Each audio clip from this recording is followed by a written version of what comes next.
Clip number 298۔ اس clip میں آپ سورہ انعام کی آیت نمبر 75 سے 78 تک کی تلاوت، ترجمہ اور تفسیر قرآن صراط الجنان سماعت فرمائیں گے۔ بسم اللہ الرحمن الرحیم۔ ترجمہ: اللہ کے نام سے شروع جو نہایت مہربان رحمت والا ہے۔ وَكَذَلِكَ نُرِي إِبْرَاهِيمَ مَلَكُوتَ السَّمَاوَاتِ وَالْأَرْضِ وَلِيَكُونَ مِنَ الْمُوقِنِينَ۔ ترجمہ: اور اسی طرح ہم ابراہیم کو آسمانوں اور زمین کی عظیم سلطنت دکھاتے ہیں، اور اس لیے کہ وہ عین الیقین والوں میں سے ہو جائے۔ وَكَذَلِكَ نُرِي إِبْرَاهِيمَ، اور اسی طرح ہم ابراہیم کو دکھاتے ہیں۔ ارشاد فرمایا کہ جس طرح حضرت ابراہیم علیہ السلام کو دین میں بینائی عطا فرمائی، ایسے ہی ہم انہیں آسمانوں اور زمین کے ملک دکھاتے ہیں۔ حضرت عبداللہ ابن عباس رضی اللہ تعالی عنہما نے فرمایا کہ اس سے آسمانوں اور زمین کی مخلوق مراد ہے۔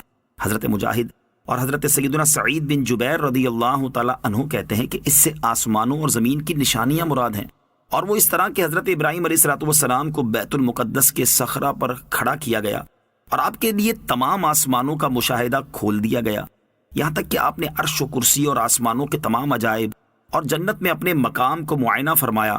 پھر آپ کے لیے زمین کا مشاہدہ کھول دیا گیا، یہاں تک کہ آپ نے سب سے نیچے کی زمین تک نظر کی اور زمینوں کے تمام عجائبات دیکھے۔ مفسرین کا اس میں اختلاف ہے کہ یہ رویت باطنی نگاہ کے ساتھ تھی یا سر کی آنکھوں سے۔ پھر اس معراج ابراہیمی کا مقصد بیان فرمایا کہ ہم نے یہ نشانیاں انہیں اس لیے دکھائیں کہ وہ دیکھ کر یقین کرنے والوں میں سے ہو جائیں، کیونکہ ہر ظاہر و مخفی چیز ان کے سامنے کر دی گئی اور مخلوق کے اعمال میں سے کچھ بھی ان سے نہ چھپا رہا۔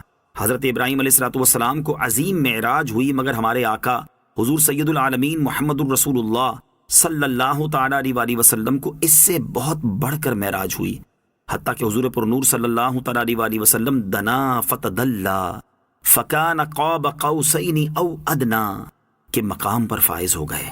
فَلَمَّا جَنَّ عَلَيْهِ اللَّيْلُ رَأَى كَوْكَبًا قال هذا ربي فلما أفل قال لا أحب الآفلين فلما رأى القمر بازغا قال هذا ربي فلما أفل قال لئن لم يهدني ربي لأكونن من القوم الضالين فلما رأى الشمس بازغة قال هذا ربي هذا أكبر فلما أفلت قال يا قوم إني بريء مما تشركون۔ ترجمہ: پھر جب ان پر رات کا اندھیرا چھایا تو ایک تارا دیکھا، فرمایا کیا اسے میرا رب ٹھہراتے ہو؟ پھر جب وہ ڈوب گیا تو فرمایا میں ڈوبنے والوں کو پسند نہیں کرتا۔ پھر جب چاند چمکتا دیکھا تو فرمایا کیا اسے میرا رب کہتے ہو؟ پھر جب وہ ڈوب گیا تو فرمایا اگر مجھے میرے رب نے ہدایت نہ دی ہوتی تو میں بھی گمراہ لوگوں میں سے ہوتا۔ پھر جب سورج کو چمکتا دیکھا تو فرمایا کیا اسے میرا رب کہتے ہو؟ یہ تو ان سب سے بڑا ہے۔ پھر جب وہ ڈوب گیا تو فرمایا اے میری قوم، میں ان چیزوں سے بیزار ہوں جنہیں تم اللہ کا شریک ٹھہراتے ہو۔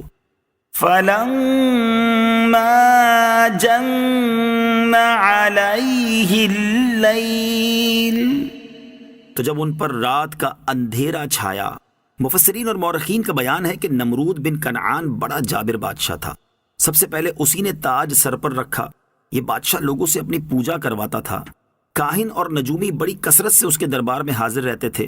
نمرود نے خواب دیکھا کہ ایک ستارہ طلوع ہوا ہے اور اس کی روشنی کے سامنے آفتاب و مہتاب بالکل بے نور ہو گئے۔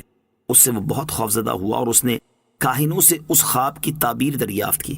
انہوں نے کہا کہ اس سال تیری سلطنت میں ایک فرزند پیدا ہوگا جو تیرے ملک کے زوال کا باعث ہوگا، اور تیرے دین والے اس کے ہاتھ سے ہلاک ہوں گے، یہ خبر سن کر وہ پریشان ہوا اور اس نے حکم دیا کہ جو بچہ پیدا ہو قتل کر ڈالا جائے اور مرد عورتوں سے علیحدہ رہیں، اور اس کی نگہبانی کے لیے ایک محکمہ قائم کر دیا گیا۔ مگر تقدیرات الہیہ کو کون ٹال سکتا ہے؟ حضرت ابراہیم علیہ السلام کی والدہ ماجدہ حاملہ ہوئیں اور کاہنوں نے نمرود کو اس کی بھی خبر دی کہ وہ بچہ حمل میں آ گیا، لیکن چونکہ حضرت کی والدہ صاحبہ کی عمر کافی کم تھی، ان کا حمل کسی طرح پہچانا ہی نہ گیا۔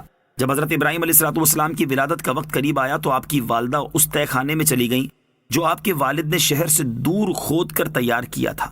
وہاں آپ علیہ السلام کی ولادت ہوئی اور وہیں آپ رہے۔ پتھروں سے اس تہہ خانے کا دروازہ بند کر دیا جاتا۔ روزانہ والدہ صاحبہ دودھ پلا آتی تھیں اور جب وہاں پہنچتی تھی تو دیکھتی تھی کہ آپ علیہ السلام اپنی انگلی کا کنارہ چوس رہے ہیں اور اس سے دودھ برآمد ہوتا ہے۔ آپ علیہ السلام بہت جلد بڑھتے تھے۔ اس میں اختلاف ہے کہ آپ علیہ السلام تہہ خانے میں کتنا عرصہ رہے۔ بعض کہتے ہیں 7 برس اور بعض نے کہا 13 برس اور بعض نے کہا کہ 17